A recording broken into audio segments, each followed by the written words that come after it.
Hi there, it's Laura here from Get Organized HQ, and I want to talk about the 9 things that the most productive people do on Sundays. It is a great time to take advantage of setting aside an hour or two to really prepare for the week ahead, and I find that just taking even 1 hour or 2, if you have it, can make a huge difference in how your whole entire week goes. So really a lot of how your week is going to go is decided before it begins or before those weekdays begin on Sunday. So here are some things that you can do. I think you'll find them very easy and that they'll make a big difference.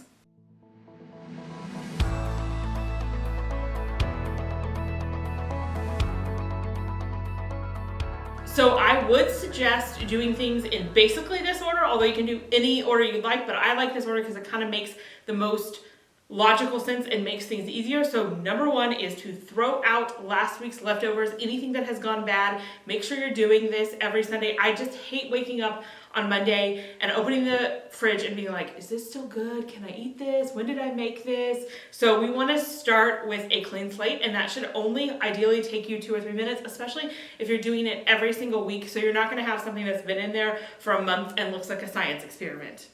All right, so once you've thrown away last week's leftovers, I like to make sure that my kitchen is completely clean. I mean, ideally, it would be great if you could clean your whole entire house, but that may not be practical, especially if you had a busy weekend and it's messy.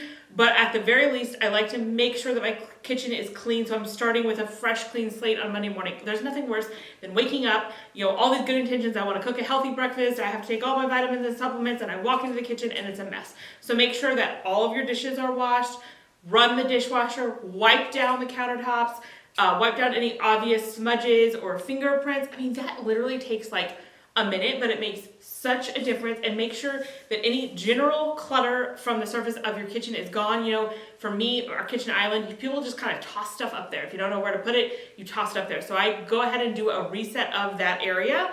That is the space that I like to know that I'm going to keep that area clean and tidy. All right, now that you have your leftovers out of the way and you have cleaned your kitchen, it's a great time to make a meal plan for the week ahead. And do this in your kitchen so you can see what you have and ideally plan around what you have. So if you have, some meat that's about to go bad, plan to use that the next day. If you have a lot of a certain item, go ahead and plan to use that. I also like to use up within my freezer. I have a big stock of various things. So I start with that so that I'm buying the least amount possible. So go ahead and make your meal plan and your grocery list so everybody knows what you're having and you've already made that decision. There are tons of different meal planning apps, paid programs, free programs, plans out there. So whichever one strikes your fancy is the one you should use. If you're like me, I actually like to switch it up. I don't like to do the same menu planning routine for years on end. Some people love that. So sometimes I will do just writing it out for the week. Sometimes I will do Monday is taco night, Tuesday is chicken, Wednesday is leftover, Thursday is beef or something like that. You could totally do that to make it easy.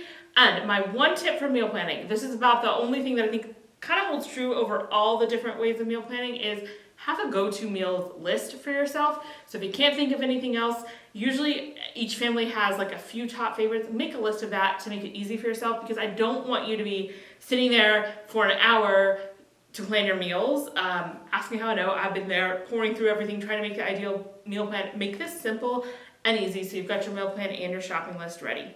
Next up, now that you've kind of taken care of the kitchen and food side of things, we are going to move on to the tech and planning. So I like to take this time to clean out both my email inbox, my voicemails, and text messages. So I look through my text messages, make sure that there's nothing that I haven't answered or still need to answer. I look at my voicemails. Sometimes someone leaves a voicemail and I forget to go back and look at it. So I want to make sure that I've attended to all those. And also my email inbox. I get a lot of information in there that's important. Like my kids' school will say it's whatever special week and they're supposed to wear special outfits on certain days, or they're supposed to bring in XYZ for something, those kind of things. So I want to make sure that I haven't missed anything. Ideally, you would reset your email inbox to 0 every week.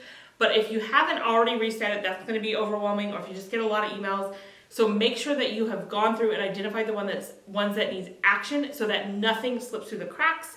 And also this is kind of your fail safe to make sure that at a minimum every Sunday you kind of gone through those emails, voicemails, texts to make sure you haven't missed anything that is important. Along with this, I put this in the tech category because I do this on my phone or my computer, is to review your finances.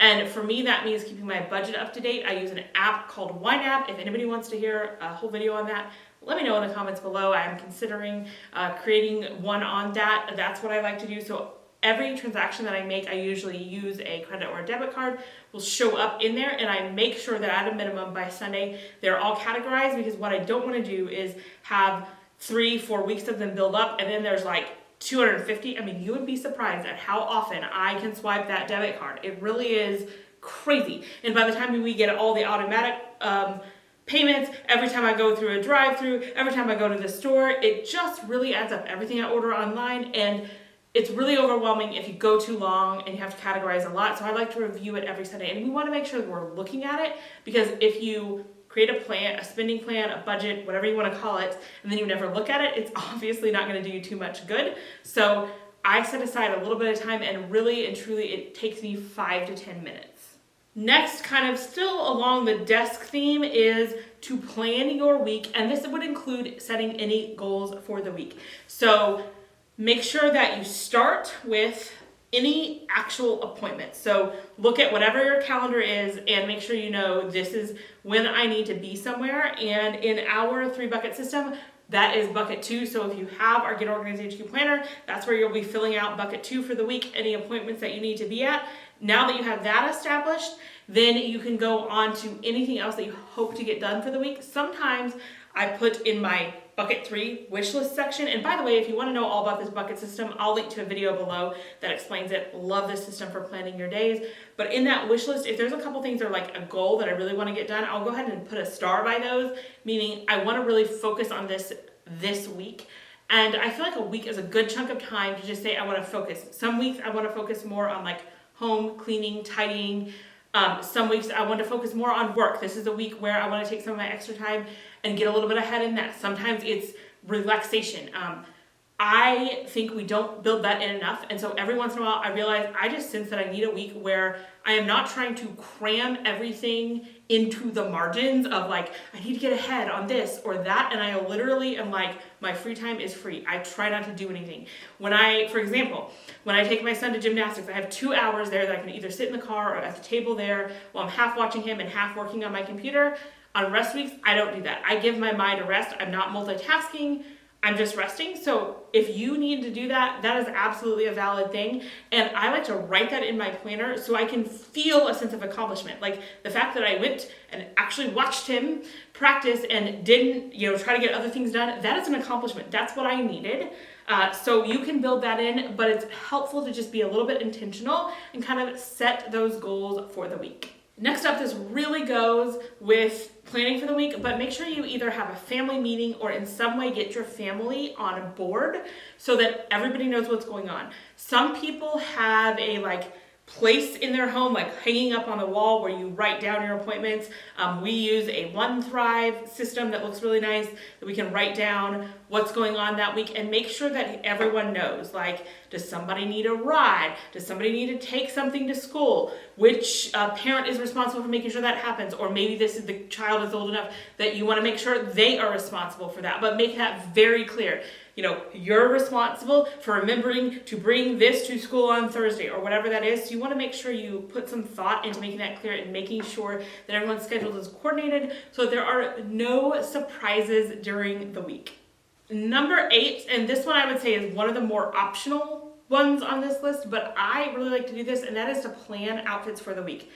I will do this for myself sometimes, and I often, when my kids were a little bit younger, I would do this for them because I do not want the mornings to be stressing about figuring out what to wear. I want to go ahead and get that decision out of the way.